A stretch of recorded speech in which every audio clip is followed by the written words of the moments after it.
عبدالستار عیدی مرحوم سے ایک انٹرویو میں پوچھا گیا کہ آپ نے ہزاروں لاوارث لاشیں دفنائیں، کبھی کسی لاش کی بگڑی حالت یا اس پر تشدد دیکھ کر رونا آیا؟ انہوں نے آنکھیں بند کر کے گہری سوچ میں غوطہ زن ہوتے ہوئے کہا، تشدد یا بگڑی لاش تو نہیں، البتہ ایک مرتبہ میرے رضاکار ایک صاف ستھری لاش لے کر آئے جو تازہ انتقال کیے ہوئے بوڑھے مگر کسی پڑھے لکھے اور کھاتے پیتے گھرانے کی لگ رہی تھی۔ اس کے سفید چاندی جیسے بالوں میں تیل لگا ہوا تھا اور سلیقے سے کنگھی کی ہوئی تھی۔ دھوبی کے دھلے ہوئے سفید اجلے کلف لگے سوٹ میں اس کی شخصیت بڑی باوقار لگ رہی تھی، مگر تھی وہ اب ایک صرف لاش۔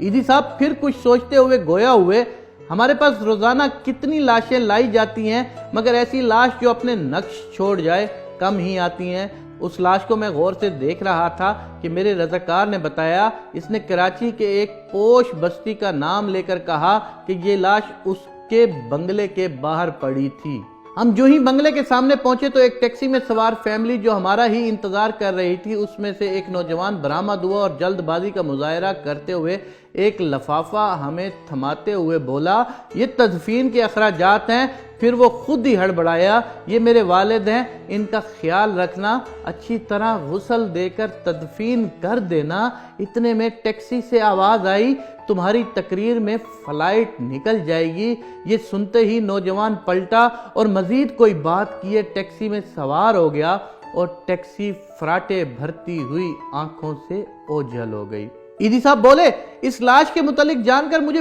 بہت دکھ ہوا اور میں ایک بار پھر اس بدقسمت شخص کی جانب دیکھنے لگا تو مجھے ایسے لگا جیسے وہ بازو وقائے مجھے درخواست کر رہا ہو کہ عیدی صاحب ساری لاوارث لاشوں کے وارث آپ ہوتے ہیں، مجھ بدقسمت کے وارث بھی آپ بن جائیں۔ عیدی صاحب نے کہا کہ میں نے فوراً فیصلہ کیا کہ اس لاش کو غسل بھی میں دوں گا اور تدفین بھی خود کروں گا۔ پھر جو ہی غسل دینے لگا تو اس اجلے جسم کو دیکھ کر میں سوچ میں پڑ گیا کہ جو شخص اپنی زندگی میں اس قدر معتبر اور حساس ہوگا، اس نے اپنی اولاد کی پرورش میں کیا ناز و نام نہ اٹھائے ہوں گے، مگر بیٹے کے پاس تدفین کا وقت بھی نہ تھا۔ اسے باپ کو قبر میں اتارنے سے زیادہ فلائٹ نکل جانے کی فکر تھی، اور یوں اس لاش کو غسل دیتے ہوئے میرے آنسو چھلک پڑے۔ پھر عیدی صاحب اپنے کندھے پر رکھے کپڑے سے آنسو پونچھتے ہوئے بولے، اس دن میں انسانیت کی